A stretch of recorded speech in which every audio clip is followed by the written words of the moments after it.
জান সোনা পাখি বউ আমার, জানো আজকে কি হয়েছে? সূর্য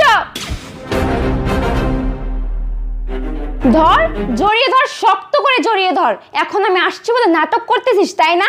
যখন আমি বাসায় ছিলাম না তখন তো জড়িয়ে ধরছিলি তাই না? ছেড়ে দিলি কেন? হ্যাঁ না মানে এই চুপ কর, আর একটা কথাও বলবি না। ও আচ্ছা, তুই তো বুঝতেই পারিস নাই যে আমি এই সময় চলে আসবো তাই না? ওরে বাবা, আবার ফুলও নিয়ে আসছিস, ওকে প্রপোজ করবি?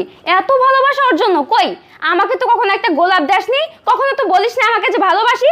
আসলে রাজিয়া ব্যাপারটা মানে এই চুপ কর, তুই আবার নাটক করতেছিস। কি বলবি তুই? এখন আমি বাসায় আসছি বলে আমার সামনে তুই ভালো সাজতেছিস? আর তুই আমার হাজবেন্ডের সাথে এই কাজটা তুই কিভাবে করতে পারলি? তুই জানতি না যে আমি আমার হাজবেন্ডকে কতটা ভালোবাসি?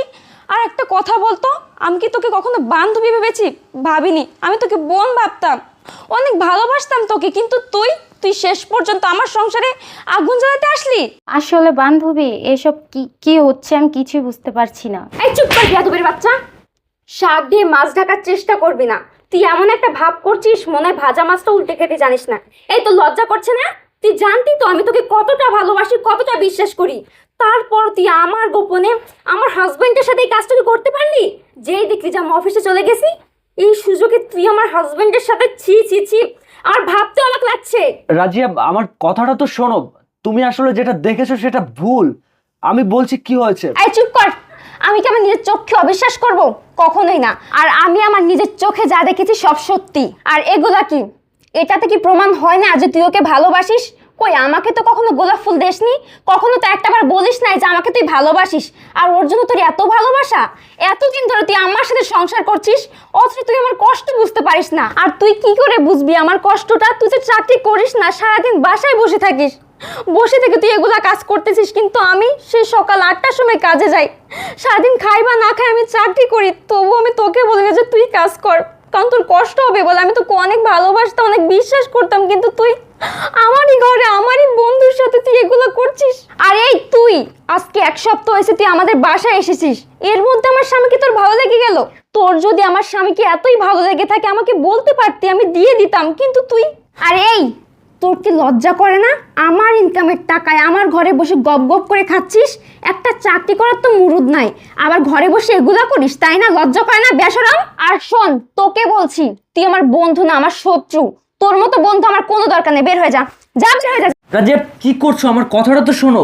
ওরে বাবা, ওর জন্য দেখছি দরদ উতলে পড়ছে তাই না? যা তুই ওর সাথে বের হয়ে যা, যা বিয়ে করে সুখী হ, তোকে আর আমি চালাতে পারবো না। যা বের হয়ে যা, যা, যাচ্ছিস না? রাজিয়া অনেক করেছো তুমি, এবার থামো। কি শুরু করেছো তুমি? আমি তখন থেকে তোমাকে বলে যাচ্ছি যে আমার কথাটা শোনো, তুমি কি আমার কথাটা একটাবার শুনেছো? কি? তুই আমার গায়ে হাত তুললি? তুই নিজে অপরাধ করে আবার তুই আমার গায়ে হাত তুলছিস? এই চুপ করো তুমি। আমি কোনো অপরাধ করিনি, অপরাধ করেছো তুমি। আমাকে না জেনে না বুঝে তুমি অনেক কথা শুনিয়েছো আমাকে। কি অপরাধ করেছি আমি? আমি এতদিন ধরে যে চাকরিটার পিছনে কুত্তার মতো ঘুরে বেড়াচ্ছি, সেই চাকরিটা আজকে আমার হয়ে গেছে। আর সেই খুশির সংবাদটা দেওয়ার জন্য আমি তোমার কাছে একটা গোলাপ ফুলে ছুটে এসেছি, আর তোমার বান্ধবী তোমার শাড়ি পরেছে আর আমি তাকে জড়িয়ে ধরেছি। এটা কি আমার অপরাধ ছিল? আর তুমি কি বললে? আমি তোমার ঘাড়ে বসে বসে খাচ্ছি? বাহ রাজিয়া বাহ, আমি সত্যি তোমার ঘাড়ে বসে বসে খাচ্ছি, বোঝা হয়ে গেছি তোমার কাছে। আজকে তুমি না জেনে না বুঝে এরকম একটা কথা আমায় বলতে পারলে? একটা বারও কি তোমার বিবেকে বাধা দিল না?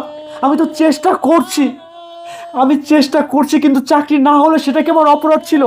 আর আজকে এতদিন পরে আমি যখন একটা চাকরির সংবাদ নিয়ে তোমার কাছে আসলাম, তখন তুমি আমাকে ভুল বুঝে বাড়ি থেকে বের করে দিচ্ছ। বারাজিয়া, আমি এটা তোমার কাছ থেকে আশা করিনি। তুমি আমায় ভালোবাসোনি, তুমি আমায় চিনতে পারোনি, এটা তোমার ব্যর্থতা। আর এই যে ফুলটা দেখছো না, এটা আমি তোমার জন্য নিয়ে এসেছিলাম।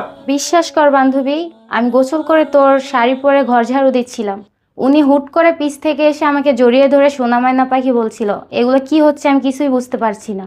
থাক, তোমাকে আর কিছু বলতে হবে না। তোমার বান্ধবী তো আমাকে ভুল বুঝেই ফেলেছে।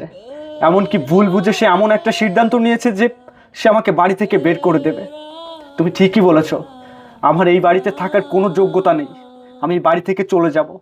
এতদিন একটা চাকরির জন্য যখন মানুষের দুয়ারে দুয়ারে ঘুরেছি, আজকের যখন চাকরিটা উপরওয়ালা আমাকে জোগাড় করে দিয়েছে, তখন আমি কোনোভাবে ওই চাকরির টাকা দিয়ে আমি আমার জীবনটা কাটিয়ে দিতে পারবো।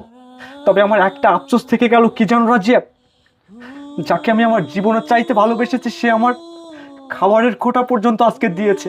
আমি আর এই বাড়িতে থাকতে চাই না, তুমি ভালো থেকো। সূর্য, দেখো আমি তোমাকে ভুল বুঝেছি, কিন্তু বিশ্বাস করো আমি আমার জীবনের সব কিছু দিয়ে দিতে পারলেও আমি তোমার ভাগ কাউকে দিতে পারবো না। আমি তোমাকে অনেক ভালোবাসি, তোমার পাশে আমি অন্য মেয়েকে সহ্য করতে পারি না, এর জন্য আমি রাগে এতগুলো কথা বলেছি। আর এই, তুই আমার শাড়ি পরে আমার হাজবেন্ডের সামনে ঘোরাঘুরি করছিস কেন? হ্যাঁ, এতই ভালো লাগে, যা শাড়ি চেঞ্জ করে আয়, যা, একসাথে খাবার খাবো। আসো। দাঁড়াও, তোমার জন্য একটা ফুল নিয়ে আসছিলাম, এই নাও।